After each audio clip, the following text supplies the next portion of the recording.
So what a special day. And I want to extend a special thanks to everyone who's joined us today for Highbar's grand opening celebration. People have traveled from far and wide, Europe, Asia, other parts of the globe, all across the country. I know it hasn't been easy with some of the TSA and government shutdowns, but for those of you who made the extra effort, thank you so much. We're going to take you through a brief history of Highbar. We're going to talk about who worked with us to make this happen over a little over 2 years of building and commissioning this mill. But before we do that, I just want to start out by thanking various groups of people. When you build a mill like this, as I mentioned before, it takes a number of organizations, a number of groups. In the audience here today, we have my good friend, Mayor Joe Harris. We have the very, very supportive and very appreciative members of the Osceola City Council. Then we have Judge Nelson from the Quorum Court. So the local government officials are well represented. We have Senator Dave Wallace here. We have other organizations from Little Rock. We have organizations from Washington, D.C., all joining us today. We also have my dad, who flew in yesterday. So there he is.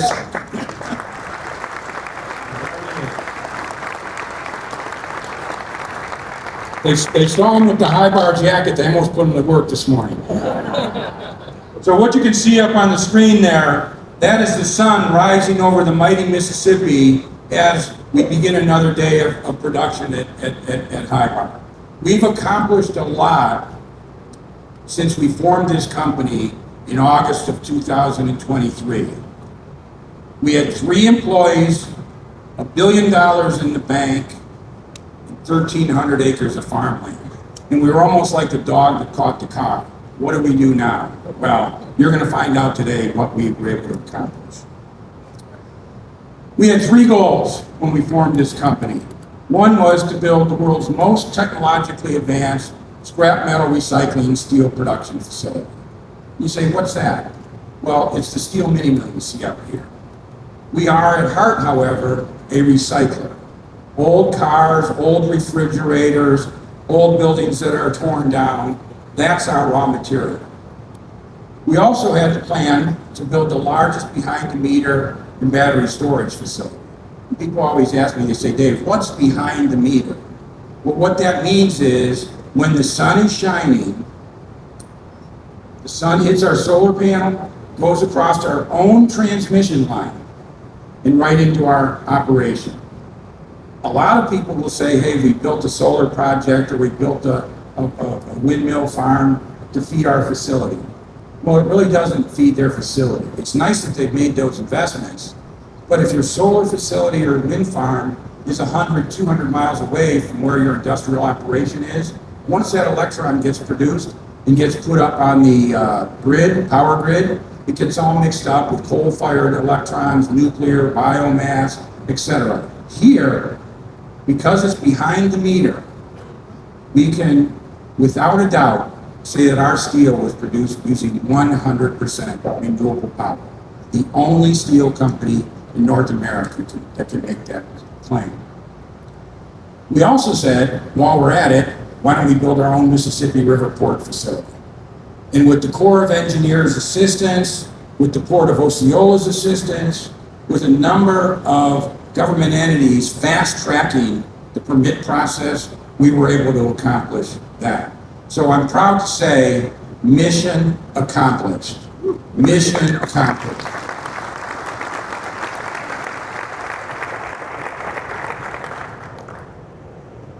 A couple of things that we're proud of is that we produced our first rebar 21 months after breaking ground on our 1,300-acre site. When you start up a rebar mill, you start up with purchased billets.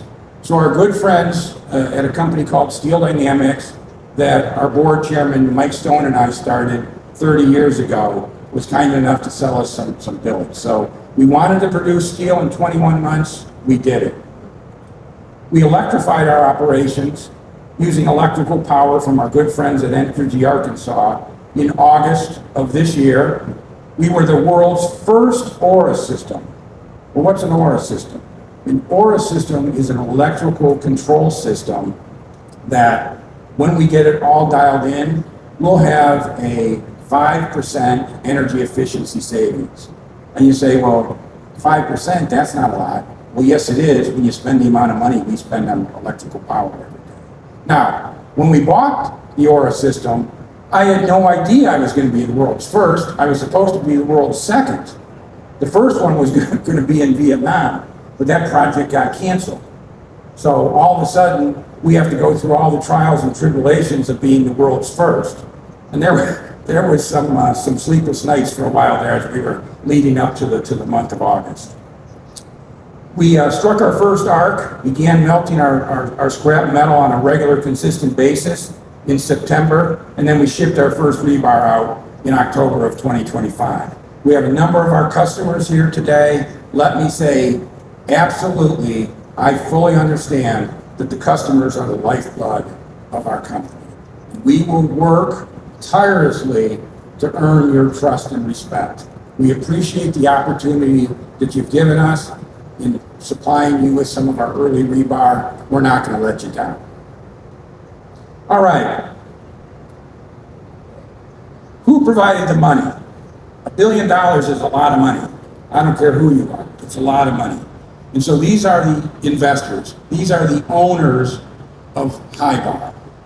TPG Rise, one of the 10 largest private equity firms in the world.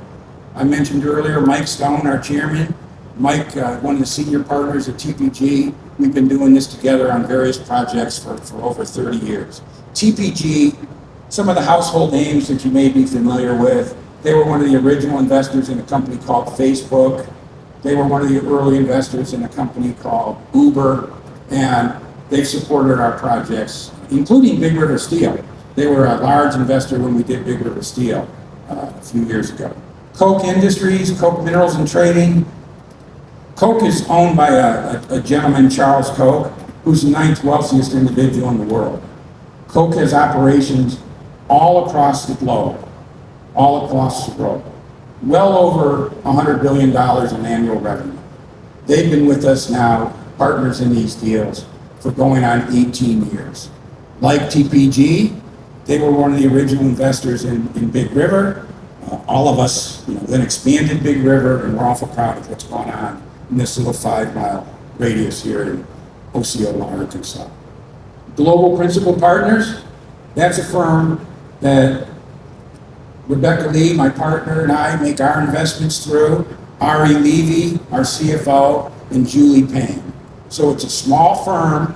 We've been involved in raising billions and billions of dollars over the years, and we always put 20 to 30% of our own money in our deals. I found that it's a lot easier to have someone invest alongside you or lend you money if you have skin in the game. So Global Principal Partners has had a great 30-year ride. Quanta Services, that is a great company. Fortune 300 company, which means it's one of the 300 largest companies traded on the New York Stock Exchange. Halfway through construction, I got a call from Quanta Services. They said they wanted to come down and talk to us about buying rebar. They do power generation facilities. They built hundreds and hundreds of miles of transmission lines in each year, wind farms, solar, etc. So they came down, their CEO Duke and Reggie and Abby came down. We had just a wonderful 3/4 of the day. I was driving them around, showing how fast my Rivian pickup truck goes and everything. And lo and behold, the next week they called and said, hey, can we make an investment in your company? That's how impressed they were. This is a big company. They see investment opportunities every day. And for them to have taken the time to fly to Osceola to buy rebar and then end up becoming our partner, it's just going to be a great, great relationship. Here's what really drives the success of these projects. Who are the firms that are out there day in and day out. 100-degree temperature, 15-degree temperature, rain, snow, sleet, working side by side with the Hybar team to get this project built and erected. We don't have a turnkey contractor where we just hire somebody, pay them a lot of money and say, give us the keys when you're done. No. These are self-managed construction projects. On this project, for the first time, however, we brought Lexicon in as our partner. Lexicon is a Little Rock-based construction engineering firm that does transactions all over the country and outside of the United States as well. The first time I've ever used them as a construction partner. I've used them for decades in other roles. I wouldn't hesitate to use them again as a construction partner. Systems Group, El Dorado, Arkansas. Another Arkansas-based company. They do our piping work. Cache Valley Electric, out of Utah, does all of our electrical work. Thompson does some of our concrete work, structural work, equipment erection out of South Carolina. Bracket puts up our big steel beams, puts up our big hood on the top of our buildings. Schwob did the building. Strationer, Blytheville, Arkansas, local company. Used them now for 12 years here. Utah, our dirt work, and then Depcom, that's owned by Coke, built our solar field.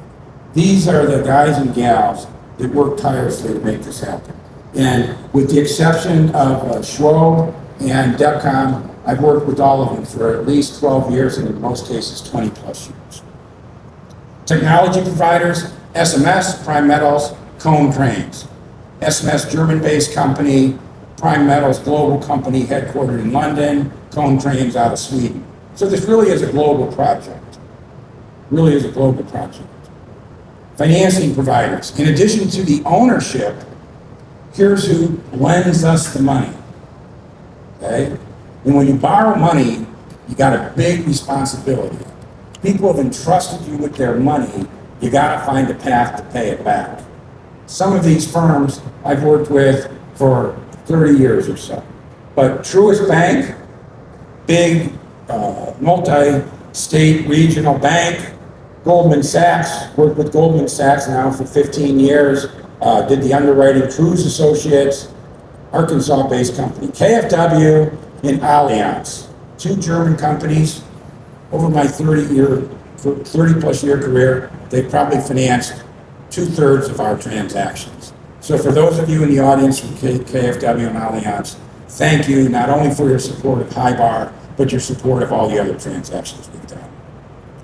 My good friends at ATRS, the Arkansas Teachers Retirement System, oftentimes when I'm going around the state of Arkansas and giving a presentation, I say, are any of you teachers?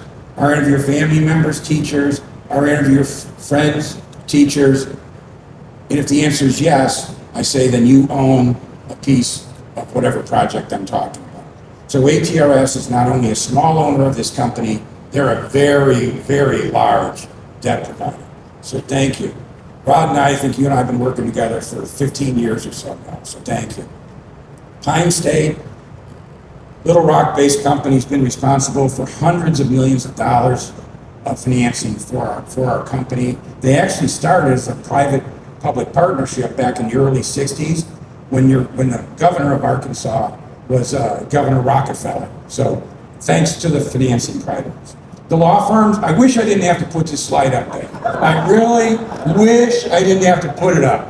But in the world we live in, lawyers are a necessity. Not a nicety, but a necessity, right?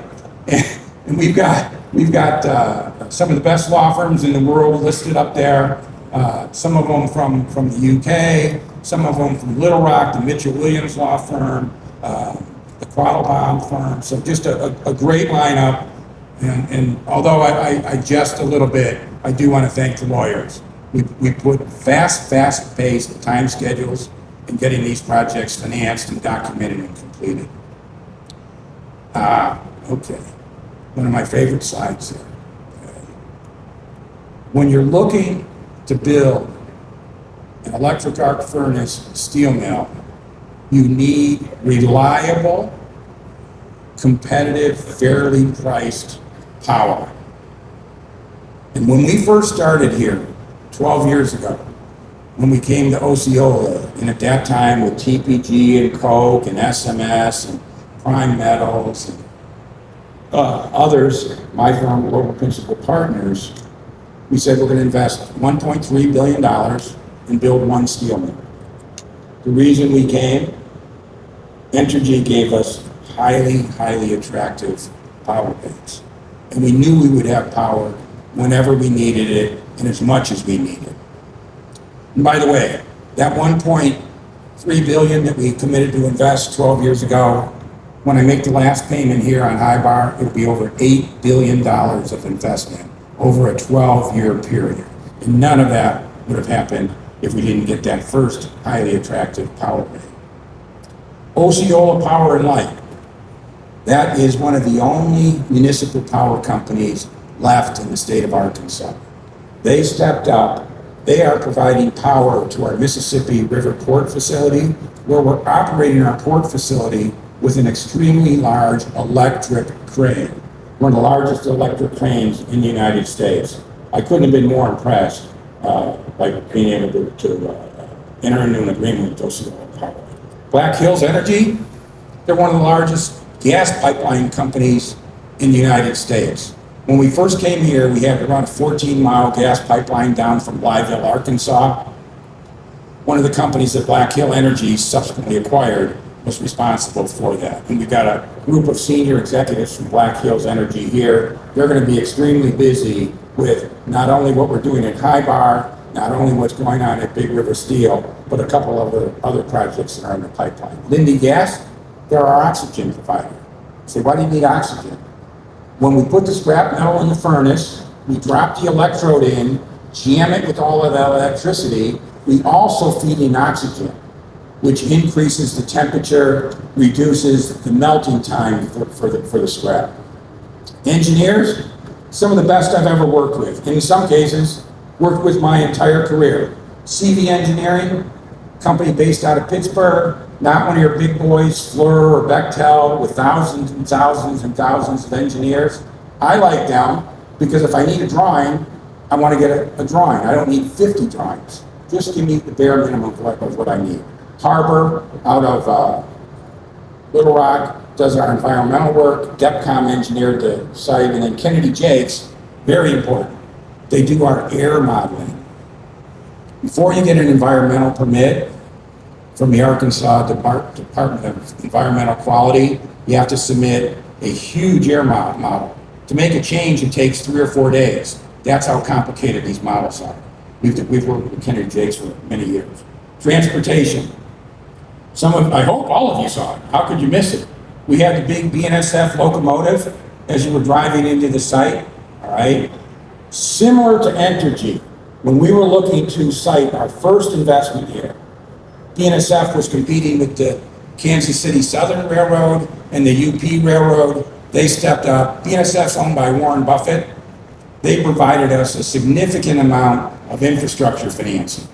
You know, sometimes on these mills we put 15, 18, 20 miles of track on the site. Maverick, Little Rock-based trucking company. The maroon trucks, they're always nice and clean. Their drivers are always very polite, and they're very safe. They've been with us for many, many years. Weffer, they push our barges around. You know, you imagine all these barges coming up and down the Mississippi River, Weffer pushes them. And then Harris Trucking, they're a local-owned trucking company, actually owned by the mayor and his family.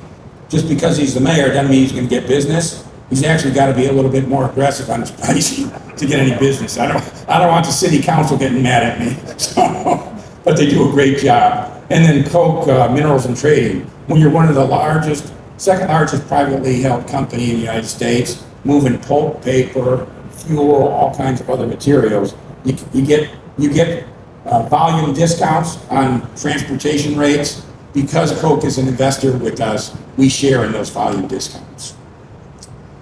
Last one, this is very, very important to me. A lot of people are coming to support and develop economic development efforts. They go visit a government entity. The first thing they say is, how much money are you going to give me? The second thing they say is, how much money are you going to give me? And then before they leave, they ask again, how much money are you going to give me? So in other words, they've got their hand out. My position has always been, if you're dependent on a government handout to make a project successful, don't do the project. The projects need to stand on their own. Any support you get locally, regionally, or from the state, that's just icing on the cake. Arkansas Department of Economic Development has become a great, great friend of Northeast Arkansas and the steel projects.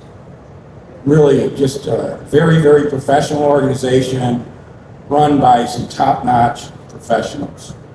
Arkansas Energy and Environmental Quality, AEDC, those are the people who give us the permits. And one of the things that I like to brag about is we're able to get permits for a steel project, not in years, but in months. On High Bar here, we got all of our permits in 6 months. Now, we don't take any shortcuts. You can't. There's laws and regulations you have to follow. But our view is, we're going to submit the information to you in an orderly, complete manner. When we submit it to you, please don't let it sit in your inbox for 3 or 4 weeks before you open it. If we send it to you, open it and get to work. ADFA, they're the conduit that allows us to issue tax-exempt bonds. We've done billions of dollars over the years with ADFA on issuing the bonds. There you can see the other logos. The city of Osceola, the mayor's going to join me on stage in a little while here. They're celebrating their 150-year anniversary this year. So it's a town, like a lot of towns in the Mississippi Delta, that fell on hard times when all of the light industry jobs were going overseas. They're on their way back thanks to the leadership of the mayor's office, city council, and others. And then the county, you know, when I used to talk to my European bankers, I'd say, we're in Mississippi County.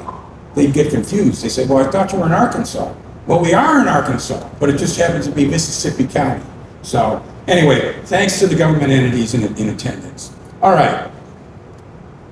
What are some of the highlights that sets High Bar apart? We already talked about it. On a day like this, 100% renewable energy. Only steel producer in North America. We're using a DC furnace, direct current furnace versus an alternating current furnace. Remember I talked about energy efficiency? DC furnaces cost a little bit more.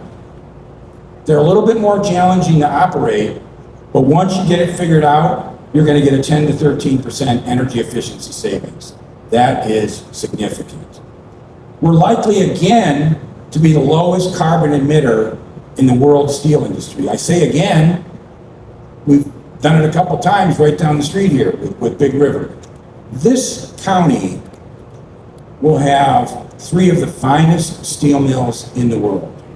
And then if you go back in history, 30-some years ago, a company called Nucor Corporation, when Bill Clinton was governor of Arkansas, came and built 2 steel mills about 25 miles north of here.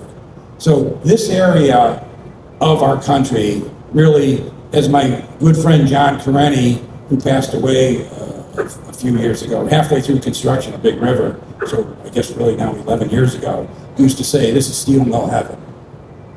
It certainly is. It started 30-some years ago with a great company, Nucor, and we're continuing it down here with High Bar and Big River Steel. Spooled rebar, you can buy rebar in sticks or in spools. We'll have the largest spools, very, very efficient for our customers. And we're the only rebar mill in the United States that has on-site barge, truck, and rail. We can reach pretty much all destinations of this country. I have people from Miami, customers from Miami, Florida here, customers from Phoenix, Arizona, customers from Newark, New Jersey, customers from Vancouver, Canada, certainly down into Texas, up into Chicago. All right, what are the success drivers that High Bar has? Well, we have a great site with industry-leading rail, BNSF. So check that. We have a great power agreement with Entergy, as I've mentioned. And then we've got, most importantly, great employees. And people say, wow, Dave, you've got all three of those things. You're really going to be successful. They're wrong. Even with those three things, you can mess it up. The most important thing is culture. We spend an inordinate amount of time developing culture, right? That to me, I've seen it for 30 years. We empower our people. We don't like the bosses. We like the doers. We push decision-making down to the shop floor. And I tell people, I don't mind if you make a mistake. If you're trying something, just don't make the same mistake 2 or 3 times. You know, we have a swear word at High Bar. That swear word is, that's the way we've always done it. If that's what you're going to rely on, then you're never going to find a better path. So we encourage thinking outside the box. We encourage risk-taking, and we set up a program where from day one, I want to treat all of our employees, I don't care what position you have, as owners of this company. And how we do that is something we've coined the 3 Ps, all right? So the first P is profits, okay? I'll tell you a little story. We were doing a project down in the state of Mississippi probably 18, 20 years ago, and I'm walking through the mill, and I go up to some young lady who's working one of the shears. I say, hey, what'd you do today to help us increase our profits? She says, well, Dave, no. I operate the shear. The commercial team's responsible for the profits. Wrong answer. Everybody in our company is responsible for the profits. If you're the cafeteria worker and somebody calls down from the operating pulpit and says, hey, I need 15 hamburgers at 11:20, I want you to have 15 hamburgers ready at 11:20 so that person who left their operating position can pick them up and get back to work as quickly as possible, right? I always tell the glove story. We work 12-hour shifts here. 7 o'clock in the morning, 7 o'clock at night. One week we work 4 days, you have 3 days off. The next week you work 3 days, you have 4 days off. But if you come into work at 7 o'clock in the morning, you get a pair of work gloves, you work a 12-hour shift, you throw them in the corner. The next morning when you come in, you grab another pair of gloves, and figure what that is. 365 days a year, 2 shifts, pretty soon your profits are down. So everybody is responsible for profits. We teach people the meaning of EBIT, earnings before interest and taxes. Some lawyer invented that, or accountant, another word for profits. Profitability. Then the next one is productivity. Every year, I have 2 goals. I want to have the highest paid steelworkers in the world, yet I want to have the lowest labor cost per ton of steel produced. And you say, well, how can you have that? By keeping our head count low. I want the most productive workforce in terms of tons of steel produced per year per employee. And if you do the first 2, drive your profits up, have the highest labor productivity, you're going to have the highest pay. All right? So that's our 3 Ps. How do we operate this? We operate it like a NASCAR race team. A lot of companies, a lot of my competitors, I don't know why, they'll say, hey, Mr. Caster operator, we don't want you to have any breakouts in the caster. You're going to be rewarded if you have no breakouts in the caster. So what happens with the caster, you have molten steel in a furnace that starts with scrap. You open up the bottom of the furnace, it's like when gravity takes it down, of course. Problem is, my rolling mill is horizontal. So somehow I've got to take molten steel and make a 90-degree bend. And so how do you do that? You spray water on the molten steel and it starts to form a crust on the outside. It's like a pizza crust. You can have crusty on the outside, it'd still be doughy in the inside. But anyway, if you don't cool it enough, you don't have a hard enough crust, you're gonna have a breakout. It'll just keep going straight. That's a mess. If you cool it too much, you're not going to be able to make the 90-degree bend. So if you reward your people for the fewer breakouts, they're going to run slow. They're going to be very, very safe. That might be good, but it's not good for profits, all right? So I tell our team, just like the NASCAR race car circuit, drive the mill as hard as possible. You're probably going to spin out once, twice, 3 times during the season. When you spin out, get in that pit crew and get that mill back up and running. So that's what we talk about when we say we're like a NASCAR race. Profitability per time on the mill. Most of the people in the steel industry, you ask their CEO, hey, how are you doing? Oh, we produced all these tons. I don't give a crap about tons. Profitability per time on the mill. That's what it's all about. We need to find the products that drive the most profits. And believe me, it oftentimes is not your highest priced product. We look at mill setup time, how long it takes us to set the mill up, mill wear, chance of off-spec material, all factor in to what drives our profitability per mill, profits per time on the mill. And there's no ceiling on bonuses. No ceiling. Some of my competitors say, okay, I hired some fancy consultant named McKinsey, and they did a $300,000 study, and they said, okay, if you have a CFO living in rural Arkansas, they should make between X and Y. And if you have a maintenance supervisor, they should make between A and B. Nonsense. I want to have the highest paid CFO, the highest paid maintenance operator, because the more money the employees make, selfishly, the more money I make and the investors make. However, unlike some of my competitors, where year in and year out, no matter how the mill's performing, no matter how high the profits, the bosses are all getting big bonuses, no way. We are all in this together. I've had years here in Northeast Arkansas where the average worker is making over $200,000 a year. There's no limit on how much they can make. We pay weekly production bonuses. The target bonus every week is 175%. So you get your base wage, then you get 175% bonus. But if the mill's running well, I've paid bonuses as high as 287%. I would have been prouder than heck if I could have paid 300%. It was right before Christmas one year. So my philosophy is we're all in it together. You dangle a carrot, and people are going to figure out how to get that carrot. All right, future growth. People have said, well, Dave, I heard you got some environmental permits for another mill here. Well, that's true, we did. And that mill, if we build it here, will be $1 billion, okay? We certainly have the horsepower in our investor group and banking group and technology providers to do it. I'm not committing to anything, so Mayor, don't get out the celebration hat yet. But what we do is we build. And what's the best way to expand?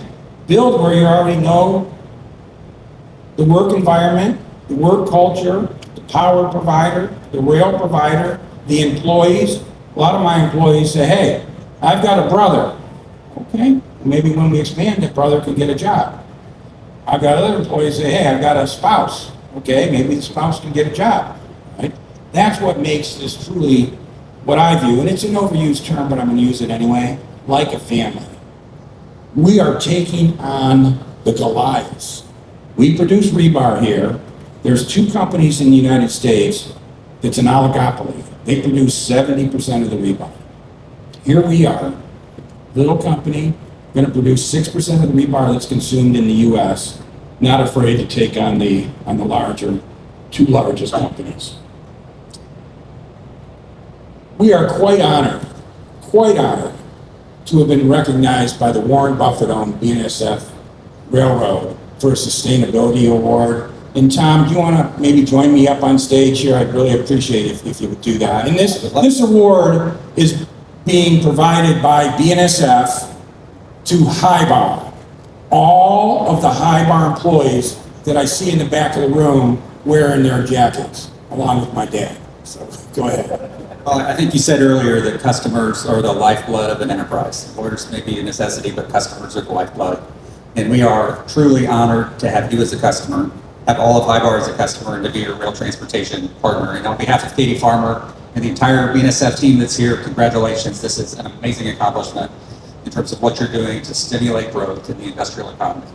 So we honor a few customers every year with a sustainability award. And I can't imagine, having driven in, seeing all of those solar panels, that any of the recognitions that we've done have actually merited greater achievement than what you're doing with sustainability here. And so it's my honor to present this to you today. And so congratulations. Thanks very much, Tom. Appreciate it. So, the BNSF, they're our industry leader in terms of sustainability. Okay. So, Tom, thank you. If we could then have Mayor Joe Harris come up. The first mayor we started dealing with was Dickie Kennemore. Dickie used to join me on the stage oftentimes for these presentations. Unfortunately, Dickie passed away during COVID. I know there's members of Dickie's family here. Joe has stepped up and really carried the flag. Thank you, thank you.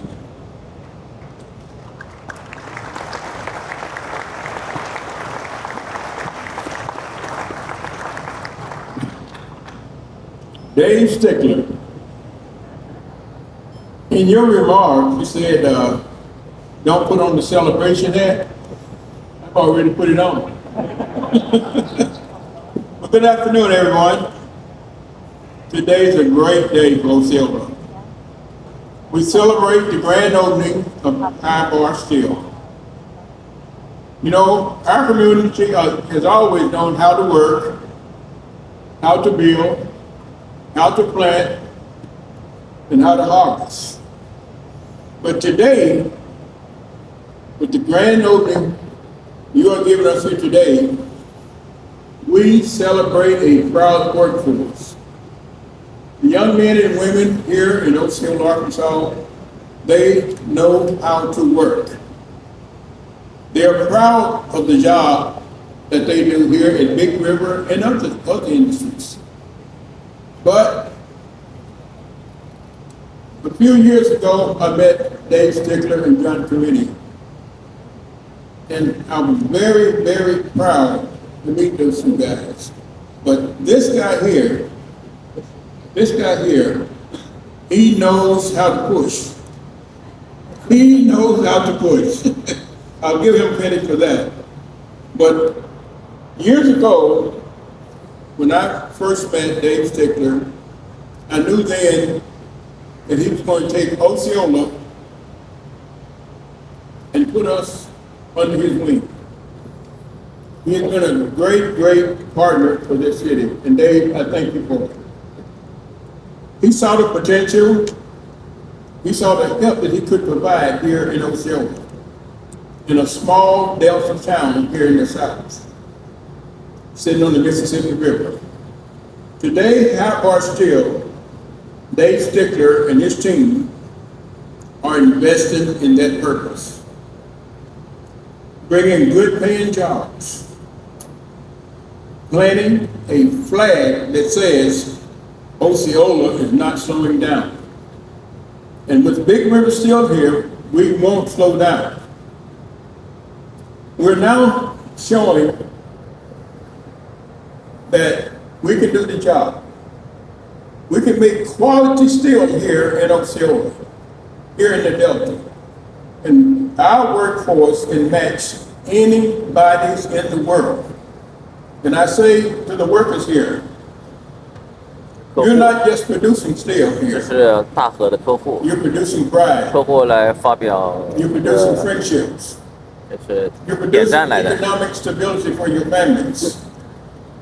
And it will produce a promise for better future for this city and its people. So congratulations to Hybar. Congratulations to your investors. And I can say for all the workers here, all the people here from Osceola, we won't let you down. Thank you. Thank you, Mayor. Joe, you've become a great friend. Thank you for your leadership. I really mean it. Appreciate it. So what I would like to say is, these projects are hard. They take a lot of time to develop, a lot of time to build, a lot of time to start up. We think we do it faster than anybody, but it's still a lot of time. But we don't want to come into a community, come to work in the morning, and then leave after our shift. High Bar and its employees go the extra mile to contribute to the city of Osceola. For instance, I didn't have to be located in the city of Osceola. I worked with the mayor and Michelle from Mitchell Williams and Baker Hostetler. I said, annex us in the city. Annex us in the city. That'll give us an opportunity to do certain things.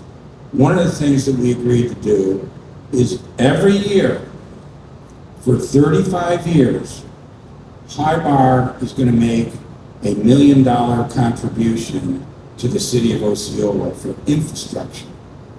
Now, High Bar just can't unilaterally decide.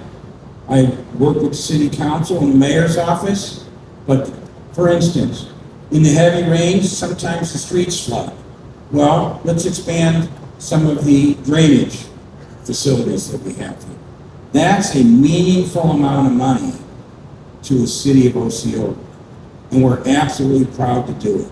Our team will go out into the high schools, go out into the churches and parishes, talk about what it takes to get ready for an interview at a company like High Bar, Big River Steel, SMS, Zekelman Industries, Nucor. We spend time. We don't just pay lip service to it, and we're awful proud to do it. Let's queue up some videos. Patty, is that what we're going to do now? Okay, good. So now you're going to really hear from what really drives High Bar. It's not listening to me. It's the men and women who have made a commitment, in many cases, to leave solid careers and jobs with other steel producers, other companies, but to come and join a startup venture called High Bar. What we do today will impact High Bar for the next 50 years. And there's a certain mentality that certain people have. They say, I want to be part of that. I want to get it on the ground floor. So go ahead, Patty. To be an electrician at the first needed first solar powered facility is awesome. Being able to start up this facility has taught me so much, has given me so much insight onto the steel industry, and we're sort of setting the standard for the industry moving forward. I mean, the guys we work with, it's like a small family. I mean, we all pitch in, whether it's about job titles, positions, whatever. It doesn't matter. We all see a need, fill a need. It's a family. At High Bar, I'm very proud to work here. To me, if I wouldn't have got my daughter here. I had so much pride, and then I really bought into the culture I have that I want my daughter and my son-in-law to be part of this team, which they are. We're all brothers and sisters out here trying to accomplish the same goal, and you feel that when you come out here and go to work. I see us all as one here. We're one family, we all have one goal, we see one way, and that's the highway, and that's the right way. Hey, that's who drives our company. That's what makes High Bar so special. So what I'd like to do now, in conclusion of the formal part of the presentation, is invite those who are at this morning's Board of Directors meeting up on stage for a cutting of the ribbon. And Rebecca, if you could come up and join us, please. You were at the board meeting, I know? Okay, ready? 1, 2, 3. High Bar is officially open for business.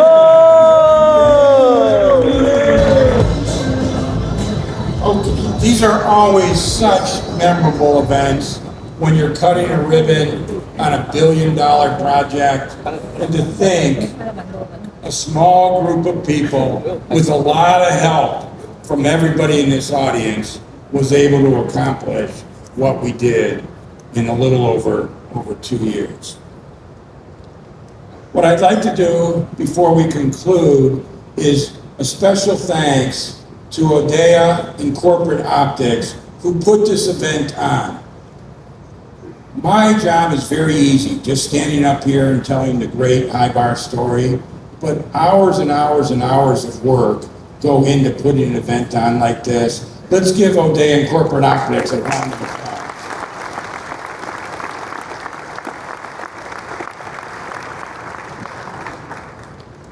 And then following the event, approximately 7 miles down the road in the historic town of Wilson, we have a hospitality event where people will be able to converse, chat amongst each other, talk a little business, talk a little friendship. I would encourage all of you to attend. It'll be fun. We'll have some music playing. We'll have some other vignettes from some of our employees, which again, to me, are the most important thing we've seen all day, is hearing from those other employees. So thank you very much. I appreciate it. Thank you. Thank you. And to all the Highbar teammates back there, thank you so much for all you've done for us. Thank you.